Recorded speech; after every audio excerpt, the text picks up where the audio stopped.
नमस्कार दोस्तों, मैं नितेश उपाध्याय आज आप सभी लोगों के लिए एक खुशखबरी लेकर के आया हूँ।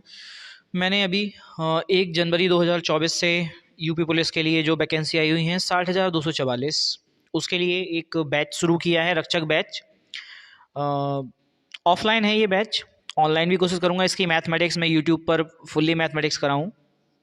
तो चलिए आज हम पहले इसके थोड़ा सा नोटिफिकेशन देख लेते हैं, नोटिफिकेशन में क्या क्या बोल रखा है, और इसकी थोड़ी सी आगे की हम इंफॉर्मेशन ले लेते हैं। जैसे नागरिक पुलिस की सीधी भर्ती है 2023 की, और इसमें पे ग्रेड रहेगा हमारा बैंड 200 5,200 से 20,200 ग्रेड पे है 2000 के नए वेतन में। वेतन मैट्रिक्स रूल जो रहेगा वो 21,700 रहेगा। के अंतर्गत यहाँ पे ऑनलाइन आवेदन मांगे गए हैं, जिसकी आवेदन 27 दिसंबर 2023 से शुरू हो चुका है, और इसकी 16th है लास्ट रजिस्ट्रेशन की, एंड 18th है उसकी फीस सबमिट करने की।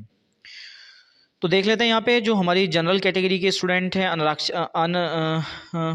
अनरक्षित जो वैकेंसीज़ हैं वो 24,102 हैं, और वहीं पे EWS की कुछ वैकेंसीज़ हैं जो 6,024 हैं।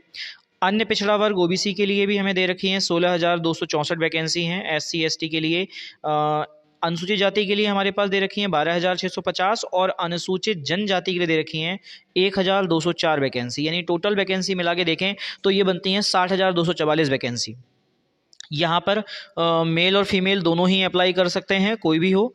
और इसके साथ ही यहाँ पे इसकी आवेदन तिथि मैंने बताई दी, 27 से शुरू हुआ है, 27 दिसंबर 2023 से शुरू हो गया है। और रजिस्ट्रेशन करने की यानी आवेदन को करने की जो अंतिम तिथि है वो 16/1/2024 है। और उसी के साथ जो इसकी लास्ट डेट है फीस सबमिशन की वो है हमारी 18/1/2024। 400 रुपये इसकी फ़ीस रखी गई है। इसमें अहर्ताएँ कौन कौन सी हैं, मतलब मेन कौन कौन अप्लाई कर सकता है, इसकी बात देख लेते हैं। भर्ती के लिए जो हमारी मीन्स मैंडेटरी चीज़ें हैं वो हैं, सबसे पहले भारत का नागरिक हो, तिब्बती शरणार्थी हो जो भारत में स्थायी निवास के अभिप्राय से 1 जनवरी 1962 के पूर्व भारत आया हो। सॉरी।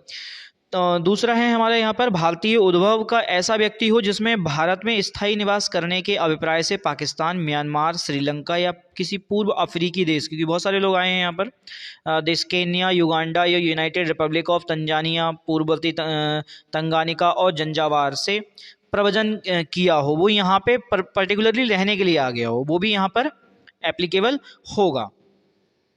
इसके साथ ही हम बात करें इसके वही सेम कॉन्सेप्ट, परंतु कुछ चीज़ें यहाँ पे दे रखी हैं। जैसे यहाँ पे अभ्यर्थी का ऐसा व्यक्ति होना चाहिए जिसके पक्ष में राज्य सरकार द्वारा पात्रता का प्रमाण पत्र जारी किया गया हो, परंतु यह कि श्रेणी खा के अभ्यर्थी से यह अपेक्षा की जाएगी कि पुलिस उपनिरीक्षक, उप महानिरीक्षक, अभिसूचना शाखा उत्तर प्रदेश के पात्रता का प्रमाण पत्र प्राप्त कर ले।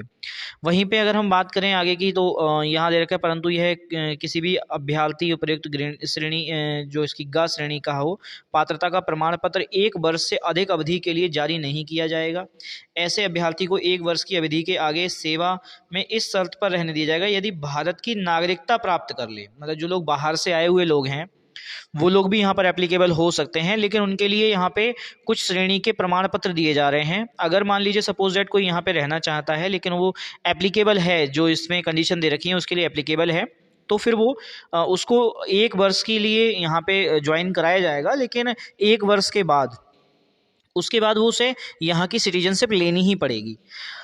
दूसरा है यदि ऐसे अभ्यर्थी जिसके मामले में पात्रता प्रमाण पत्र आवश्यक हो किंतु वह ना तो जारी किया गया हो और ना ही देने से इनकार किया गया हो, किसी परीक्षा में सम्मिलित किया जा सकता है, उसे इस शर्त पर अनंतिम रूप से नियुक्त किया जा सकता है कि आवश्यक प्रमाण पत्र उसके द्वारा निर्धारित समय सीमा में प्राप्त कर लिया जाए और उसके पक्ष में जारी कर दिया जाए। मतलब अगर कोई जैसे का खा गा खाओगा, अगर ये नहीं मिल पा रहे हैं अब एट प्रेजेंट टाइम में, लेकिन तो उसको एक टाइम दिया जा रहा है, उस समय सीमा में उसको प्राप्त करके और सबमिट करना होगा। अच्छा, इसकी शैक्षिक अर्हताएँ क्या क्या हैं, मतलब क्वालिफिकेशन क्या क्या हैं? तो क्वालिफिकेशन के लिए मान्यता प्राप्त विधि द्वारा स्थापित बोर्ड से, मतलब कोई भी हो, चाहे इंडिया का कोई भी बोर्ड हो, वहाँ से 10वीं और 12वीं उत्तीर्ण की हो, सरकार द्वारा मान्यता प्राप्त, या फिर कोई 12th के समकक्ष दे रखा हो, ठीक है, तो वो भी यहाँ पे एप्लीकेबल हो जाएंगे। जैसे पॉलिटेक्निक कर लेते हैं कुछ लोग, तो वो भी एप्लीकेबल हो जाएंगे। आवेदन करते समय अभ्यर्थी को अपेक्षित शैक्षिक अर्हताएं आवश्यक धारित करनी चाहिए, जैसे कि अंक तालिका, प्रमाण पत्र। अब तो खैर प्रमाण पत्र और अंक तालिका एक साथ आते हैं, पहले अलग अलग आते थे मोस्टली, अब तो सब एक ही में आते हैं। ये सारी उसके पास होना चाहिए, मतलब अपियरिंग में नहीं होना चाहिए, जो भी स्टूडेंट है वो अपियरिंग में नहीं होना चाहिए। जो उसने कंप्लीट किया हुआ है, जिसका 12th कंप्लीट है, वही यहाँ पे एप्लीकेबल हो सकते।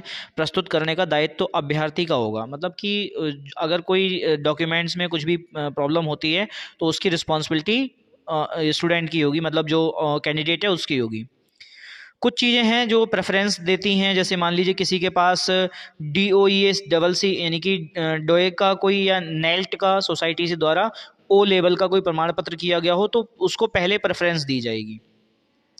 या फिर उसने सेना में न्यूनतम 2 वर्ष की अवधि तक सेवा की हो, ठीक है, या फिर उसके पास NCC का B सर्टिफिकेट हो, तो उसके लिए भी यहाँ पे प्रेफरेंस दी जाएगी। अच्छा, आयु की बात करें तो यहाँ पे देखिए ये पुराना नोटिफिकेशन है, अभी नया नोटिफिकेशन में चेंज हो गया है। पुराने नोटिफिकेशन में जो था वो 18 से 22 साल दी गई है, लेकिन अभी यहाँ पे चेंज होकर के 18 से 25 साल कर दी गई है इसकी एज, ठीक है। तो यहाँ पे 2 जुलाई 2001 से पूर्व का ना हो, यानी कि वो 5 साल बढ़ने के बाद कितना हो जाएगा, 98 के आसपास चला जाएगा, 2 जुलाई 98 के आसपास। और यहाँ पे 1 जुलाई 2005 के बाद का नहीं होना चाहिए, ये 25 साल में आपके आ जाएंगे। महिला अभ्यर्थियों के लिए और इंक्रीज हो गई है, यहाँ पे 25 दे रखी है, लेकिन ये पुराना नोटिफिकेशन है तो इसमें 3 साल और प्लस हो गए हैं, यानी कि 18 साल से लेकर 28 साल तक की अगर कोई महिला है जो इन सभी पात्रताओं, इन सभी चीज़ों को, इन सभी कंडीशंस को क्या करते हैं, फुलफिल करते हैं, वो यहाँ पे एप्लीकेबल हो जाएंगे। इसके बाद बाकी और भी हैं SC ST के लिए जो भी अन्य छूट हैं वो भी यहाँ पे प्रोवाइडेड की जाएंगी, ठीक है। अच्छा, चरित्र के लिए यहाँ पे चरित्र प्रमाण पत्र होना ही चाहिए नियुक्त प्राधिकारी द्वारा, एक मतलब जो भी है चरित्र ऐसा होना चाहिए जो सरकारी सेवा में सेवायोजन के लिए प्रयुक्त हो। ऐसा नहीं होना चाहिए कि उसने कोई मीन्स इलीगल वर्क किया हो, अकॉर्डिंग टू द कॉन्स्टिट्यूशन के बाहर चला गया हो उसका वर्क, ठीक है, वो हो जाएगा। किसी ऐसा नहीं हो किसी एग्ज़ाम में नकल करते हुए पकड़ा गया हो, उसे वहाँ से डिबार किया गया हो, तो इस टाइप के लोग इसके लिए एप्लीकेबल नहीं होंगे। जैसे संघ सरकार या राज्य सरकार किसी स्थानीय प्राधिकारी द्वारा संघ सरकार या किसी राज्य सरकार के स्वामित्वाधीन या नियंत्रणाधीन किसी निगम या निकाय द्वारा पदच्युत व्यक्ति सेवा में किसी पद पर नियुक्ति के लिए पात्र नहीं होंगे। नैतिक अधमता को न किसी अपराध या दोष सिद्ध व्यक्ति को सेवा में किसी पद पर नियुक्ति के लिए पात्र नहीं होंगे। ये भी यहाँ पे क्लियर कर दिया है टिप्पणी में इन्होंने। अच्छा, वैवाहिक स्थिति की बात करें अगर हम, तो ऐसे व्यक्ति भी पात्र नहीं होंगे जिनकी 2 पत्नियां हैं या फिर 2 जीवित पत्नियां हैं, ठीक है, दोनों पत्नियां जीवित हैं, तो ऐसे व्यक्ति भी इसके लिए पात्र नहीं होंगे। या फिर लेकिन ऐसा हो सकता है कि जैसे अगर मान लीजिए किसी की 2 शादियां हुई हैं तो उसके लिए कोर्ट से प्रॉपर क्या किया गया हो, कोर्ट से प्रॉपर मतलब उसकी परमिशन ली गई हो, तो वो भी पात्रता यहाँ पर हो जाएगी। उसके बाद शारीरिक दक्षता की बात करें अगर हम, तो इसमें हमारा सबसे पहले वही सेम आता है कि उसका स्वास्थ्य अच्छा हो, ऐसा ना हो बीमार हो, ठीक है, किसी और उसका शारीरिक जो है वो दोष बिल्कुल नहीं होना चाहिए, उसमें दक्षता पूरी प्रॉपर होनी चाहिए। उत्तर प्रदेश पुलिस आरक्षी तथा मुख्य आरक्षी सेवा नियमावली 2015 यथा संशोधित के नियम 6 के अनुसार शारीरिक रूप से विकलांग व्यक्ति पुलिस सेवाओं के लिए अहर नहीं होंगे। जो विकलांग हैं उनके लिए अहर, वो उनके लिए ये नहीं है। भर्ती प्रक्रिया में अगर हम देखें तो सेम है वही कि उत्तर प्रदेश पुलिस आरक्षी तथा मुख्य आरक्षी सेवा प्रथम संशोधन नियमावली 2017 समय समय पर यथा संशोधित के अधीन किया जाएगा। यदि नियमावली बोर्ड में इस वेबसाइट को दे रखा है, आवेदन अभ्यर्थी के अवलोकन हेतु उपलब्ध है, यहाँ पे जाके वो देख सकता है। लिखित परीक्षा की बात कर लेते हैं हम। यहाँ पर लिखित परीक्षाओं में जो हमारे ऑफलाइन लिखित परीक्षा होगी, लिखित परीक्षा में वस्तुनिष्ठ मतलब वही ऑब्जेक्टिव टाइप क्वेश्चंस आएंगे। लिखित परीक्षा 300 अंकों की होगी, इसकी अवधि 2 घंटे होगी। लिखित परीक्षा में निम्नलिखित में से 4 विषय होंगे, एक तो सामान्य ज्ञान, सामान्य हिंदी, संख्यात्मक एवं मानसिक योग्यता तथा मानसिक अभिरुचि और बुद्धि लब्धि एवं तार्किक क्षमता। ये सारा पोर्शन यहाँ पर अवेलेबल होगा आपके एग्जाम पेपर में। अभ्यर्थी को लिखित परीक्षा में गलत उत्तर देने के लिए ऋणात्मक अंक प्रदान किए जाएंगे, नेगेटिव मार्किंग बिल्कुल होगी। इस लिखित परीक्षा में कुल 150 प्रश्न होंगे, जिसमें प्रत्येक सही उत्तर के लिए 2 अंक निर्धारित किए गए हैं, मतलब 2 अंक आपको मिलेंगे एक क्वेश्चन सही होने पर। और नेगेटिव मार्किंग भी रहेगी, कितनी रहेगी उसके बारे में भी इन्होंने डिस्क्राइब नहीं किया है। आरक्षी भर्ती के लिए नियमावली के अनुसार उक्त भर्ती में अभ्यर्थियों को गलत उत्तर के लिए अच्छा दे रखा है नेगेटिव मार्किंग 0.5 यानी कि हाफ की 25% की आपको नेगेटिव मार्किंग प्रोवाइड मतलब दी गई है, यानी अगर आपसे मान लीजिए एक क्वेश्चन गलत होता है तो आपके सही का 0.5% मार्क्स डिडक्ट कर दिया जाएगा। OMR सीट पर होगा, संपन्न कराई जाएगी परीक्षा, ये भी है बिल्कुल सभी में होता है। अभ्यर्थी की संख्या के अनुसार परीक्षा एक ही दिनांक को एकल पाली में अथवा एक से अधिक पाली में अथवा एक से अधिक दिनांकों को विभिन्न प्रश्न पत्रों के साथ विभिन्न पालियों में कराई जाएगी। अगर मान लीजिए ज़्यादा स्टूडेंट नहीं होते हैं तो एक ही दिन में एक ही पाली में कराया जा सकता है, अगर ज़्यादा होते हैं तो डिफरेंट डेट पर डिफरेंट पालीज में यानी कि डिफरेंट शिफ्ट में पेपर कराया जाएगा। अच्छा, हम बात करें अभी यहाँ पे नॉर्मलाइजेशन की भी बात करते हैं। अगर मान लीजिए सपोज दैट पालियाँ इंक्रीज होती हैं, मतलब शिफ्ट इंक्रीज होती हैं, डेट इंक्रीज होती हैं, तो फिर यहाँ पे नॉर्मलाइजेशन होना जाहिर सी बात है।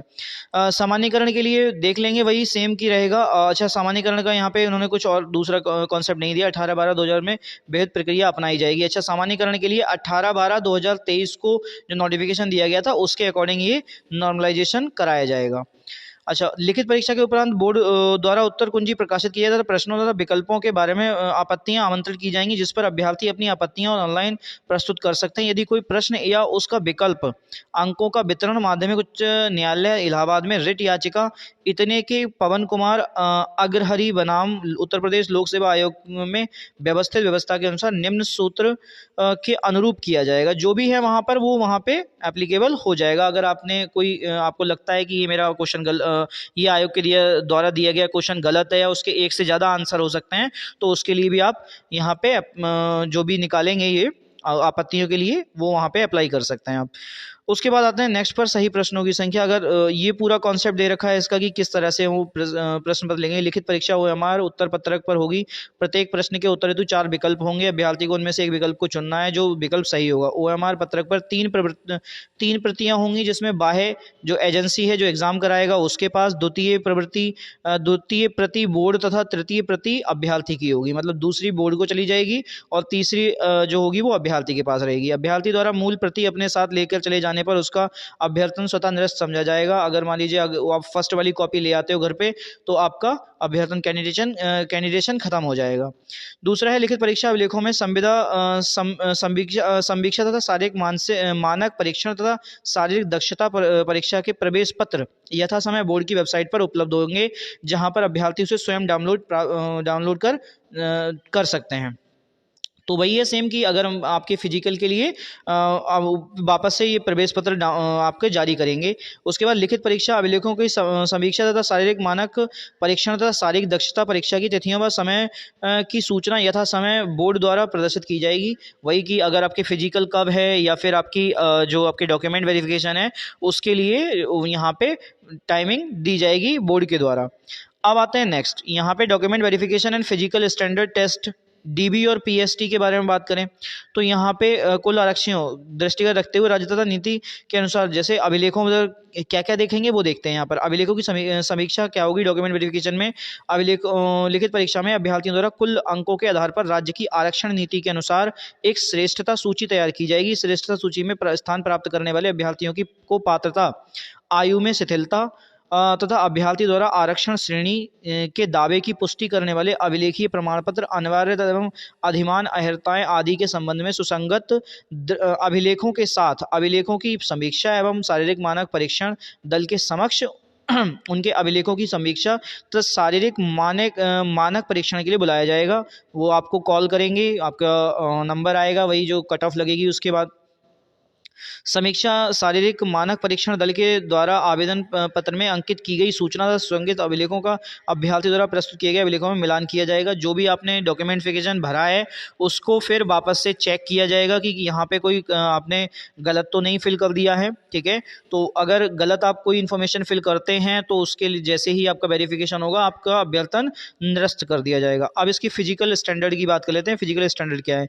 पुरुष अभ्यर्थी के लिए न्यूनतम शारीरिक मानक निम्नवत हैं, जैसे सामान्य, ऊंचे, सामान्य व अन्य पिछड़े वर्ग तथा अनुसूचित जातियों और पुरुष अभ्यर्थियों के लिए न्यूनतम ऊंचाई 168 सेंटीमीटर होनी चाहिए, ये पुरुषों के लिए है। अनुसूचित जनजाति के पुरुष अभ्यर्थियों के लिए न्यूनतम ऊंचाई 160 सेंटीमीटर होनी चाहिए। अच्छा, अनुसूचित जाति के जो पुरुष अभ्यर्थी होंगे उनके लिए 160 रखी गई है।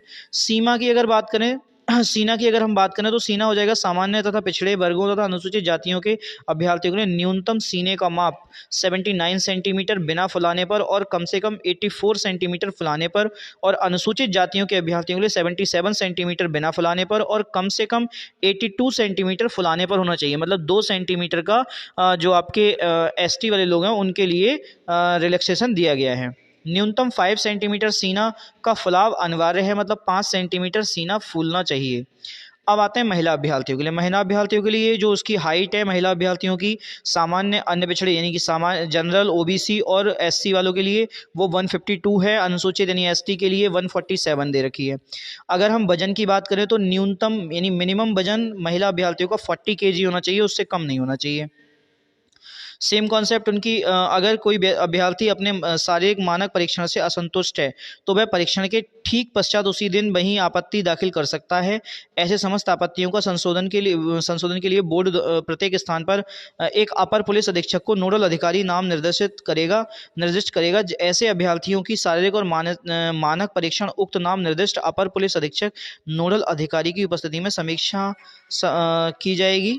अगर आपको लगता है कि आपकी जो कैंडिडेशन है वो गलत हो गया है, मान लीजिए आप फिजिकली फिट नहीं हैं, तो आप वहाँ पे बता सकते हैं, नोडल अधिकारी को यहाँ पे नियुक्त किया जाएगा, आप उसके समक्ष बता सकते हैं, वो आपका कैंडिडेशन क्या कर देगा, निरस्त कर देगा। लेकिन अगर आपका बाद में पता लगता है तो फिर आप बहुत सारे एग्ज़ाम्स के लिए डिबार कर दिए जाएंगे, ये बिल्कुल याद रखिएगा। अच्छा, सारे फिजिकल एफिशिएंसी टेस्ट की अगर हम बात करें तो बॉयज़ के लिए 4.8 किलोमीटर की दौड़ रखी गई है 25 मिनट में।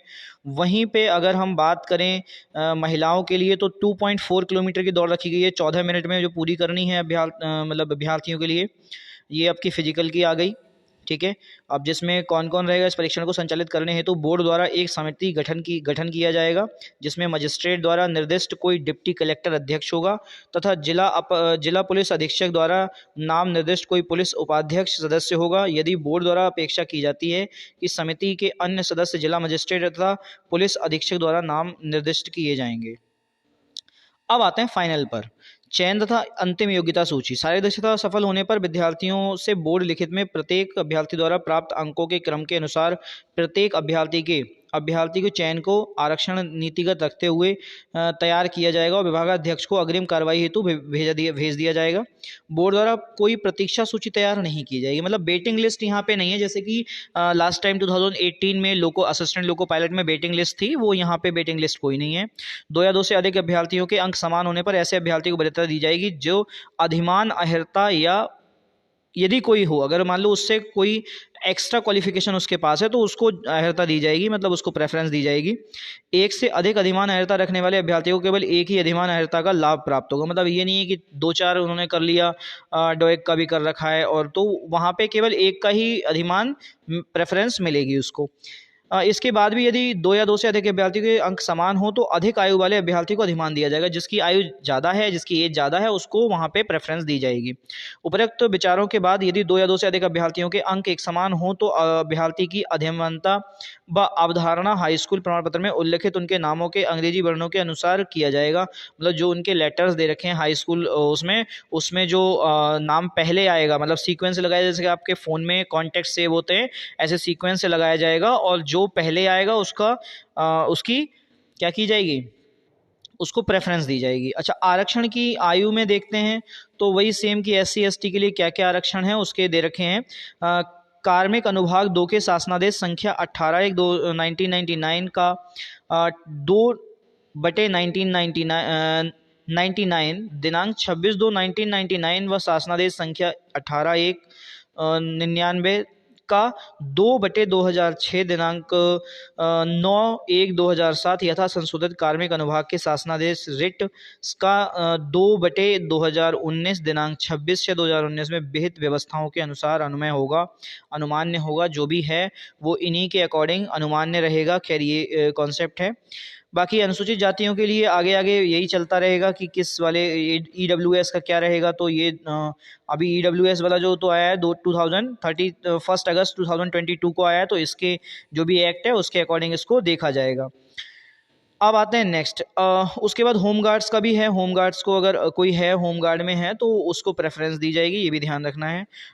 इसके लिए अच्छा, वर्टिकल आरक्षण क्या क्या रहेंगे, तो ये पूरा अनुसूचित जाति, अनुसूचित जनजाति, पिछड़ा वर्ग, आर्थिक रूप से कमजोर ईडब्ल्यूएस वगैरह वगैरह, ये सब रहेंगे। क्षैतिज में हॉरिजॉन्टल आरक्षण किसको दिया जाएगा, स्वतंत्रता संग्राम सेनानी के लिए, भूतपूर्व सैनिक के लिए, होमगार्ड्स की जो केवल पुरुष वाले हों, और महिलाओं के लिए। ये हमारा वर्टिकल हो गया, यानी ये हमारा हॉरिजॉन्टल था और वर्टिकल ऊपर वाला था, लंबवत जो रहेगा। ठीक है, ये हमारे कॉन्सेप्ट हो गए। अच्छा, दूसरा है हमारे पास यहाँ पर हॉरिजॉन्टल रिजर्वेशन की नीति को समग्र ओवरऑल क्षैतिज आरक्षण की है, मतलब जो भी मिलेगा वहाँ पे एक ग्राफ प्रॉपरली बनेगा और उसमें प्रॉपर उसको लिया जाएगा। अच्छा, स्वतंत्रता संग्राम सेनानी के आश्रित जो हैं उनके लिए अगर बात करें तो ऐसे प्रदेश के ऐसे अधिवासी से है जिसने भारत के स्वतंत्रता संग्राम सेनानी में भाग लिया हो, जिसने वीरगति प्राप्त की हो, या जिसने कम से कम 2 माह की अवधि के लिए कारावास एवं दंड भोगा हो, तो उसके लिए भी स्वतंत्रता संग्राम सेनानी के को क्या मिलेगा, वरीयता दी जाएगी। जो नज़रबंदी तथा विचाराधीन बंदी के रूप में जेल में कम से कम 3 मास की अवधि के लिए निरुद्ध हुआ हो, या जिसने कम से कम 10 बेंतों का दंड भोगा हो, या गोली से घायल हुआ हो, या फरार घोषित किया गया हो, या पेशावर कांड में रहा हो, या आज़ाद हिंद फौज का सदस्य रहा हो, जो इंडिया इंडिपेंडेंस लीग का प्रमाणित सदस्य रहा हो, जिसने इंदिरा इरविन समझौते के अधीन रिहा किया गया हो, ये सारे स्वतंत्रता संग्राम सेनानी के जो कैंडिडेशन होगा वो इनको लिया जाएगा, बाकी को यहाँ पे नहीं लिया जाएगा। स्वतंत्रता संग्राम सेनानी में नहीं माना जाएगा जिसने माफ़ी मांगी हो और उसे माफ़ कर दिया गया हो। अगर किसी ने माफ़ी मांगी हो और उसको माफ़ कर दिया गया हो तो उसको भी यहाँ पे नहीं दिया जाएगा। अच्छा, भूतपूर्व सैनिक की अगर हम बात करें तो जो हमारे कोई भी सेना का अगर सदस्य है, सेना का अगर कोई जवान है, तो उसके लिए यहाँ पे कुछ कॉन्सेप्ट दिए गए हैं। बेसिकली ये पूरा आर्मी वगैरह के लिए दे रखा है, इसकी टिप्पणियाँ हैं ये पूरी। ठीक है, क्रीमी लेयर वगैरह के लिए भी बहुत सारे कॉन्सेप्ट्स हैं यहाँ पर। और हम आते हैं मेन अब हमारा ऑनलाइन पर। ऑनलाइन आवेदन पे ये पूरा प्रोसेस, आपको ऑनलाइन आवेदन भरना है। आप खुद भी भर सकते हैं और कहीं पे फिल भी करा सकते हैं फॉर्म के लिए। हेल्पलाइन नंबर इन्होंने दे रखा है जो 18/1/2024 तक क्रियाशील रहेगा, 18/1 तक ये चलेगा। उसके बाद अगर हम उसके फ़ीस की बात करें तो फ़ीस यहाँ पे जो जनरल कैटेगरी के स्टूडेंट हैं उनके लिए 400 रखी गई है। अच्छा, बाकी सबमिट के लिए फ़ीस के बारे में भी नहीं, पूरा ये कॉन्सेप्ट दे रखा है। बाकी अगर हम शुल्क का भुगतान, अच्छा भुगतान कैसे कैसे कर सकते हैं ये पूरा दे रखा है, तो वो तो नॉर्मली आप कर ही देंगे, सारा रहता है। अच्छा, शैक्षिक और आरक्षण से संबंधित अन्य प्रमाण पत्रों की को डिजी लॉकर, अच्छा डिजी लॉकर के माध्यम से अपलोड करना, फोटोग्राफ और हस्ताक्षर वगैरह वगैरह, ये सारा कॉन्सेप्ट रहेगा। फोटोग्राफ्स का वही है सेम कि कितना होना चाहिए, क्या कैसा होना चाहिए, ये पूरा कॉन्सेप्ट दे रखा है। क्या ये तो आप देखेंगे जब आप फॉर्म फिल करेंगे। अच्छा, अगर हम कुछ और देखें तो ये यहाँ पर है, विज्ञप्ति पदों की पर की जा रही इस भर्ती में उत्तर प्रदेश शासन के आरक्षण संबंधी नवीनतम अधिनियमों, अध्यादेशों, शासनादेशों में निर्धारित नीति निर्देशों के अनुरूप आरक्षित अनारक्षित रिक्तियों की संख्या में परिवर्तन हो सकता है। बिल्कुल, यहाँ पे रिक्तियाँ बढ़ भी सकती हैं और कम भी हो सकती हैं, दोनों ही चांसेस हैं। बाकी अगर कोई दीवार है तो उसको देखते हैं, उसका अभ्यर्थन वैसे तो निरस्त कर दिया जाएगा, लेकिन बोर्ड फिर भी उसके बारे में कुछ सोचेगा अगर कुछ ऐसा मिलता है। तो ये पूरा कॉन्सेप्ट है इसका। हम बोर्ड का अंतिम निर्णय ही सबके लिए स्वीकार्य होगा, ये भी है। अब इसके सिलेबस की बात करते हैं तो ये इसका पूरा सामान्य ज्ञान का सिलेबस है, सामान्य हिंदी का सिलेबस है, संख्यात्मक मानसिक योग्यता यानी न्यूमेरिकल और मेंटल एबिलिटी का पूरा कॉन्सेप्ट दे रखा है। इसमें दोनों आ जाएंगे आपके, संख्यात्मक योग्यता और मानसिक योग्यता। दूसरा उसके बाद रीजनिंग, मेंटल एप्टीट्यूड, IQ और रीजनिंग एबिलिटी का कॉन्सेप्ट है, ये हमारा चौथा पार्ट है। और ये हमारे पूरे कॉन्सेप्ट हो गए जो हमें यहाँ तक समझना है। बाकी आगे का पूरा प्रोसेस है कि भाई किस तरह के अनुसूचित जाति के लिए जाति प्रमाण पत्र कैसा होना चाहिए, ये पूरा कॉन्सेप्ट यहाँ पे दे रखा है, आगे तक पूरा दे रखा है सभी के लिए। तो इसके बारे में भी हम नहीं जाते हैं, फिलहाल हम इस यहाँ तक आते हैं। तो हमारा मेन रहेगा सिलेबस, और इसी सिलेबस के अकॉर्डिंग 1 तारीख से शुरू हो रहा रक्षक बैच, उसमें स्टार्टिंग मैथ्स से कराएंगे, बाकी के और भी सब्जेक्ट हैं जो बाकी टीचर्स लेंगे। तो होपफुली आप लोगों को ये वीडियो अच्छी लगी होगी। तो मिलते हैं 1 जनवरी 2024 के लिए शाम को 4 बजे। Thanks to all of you.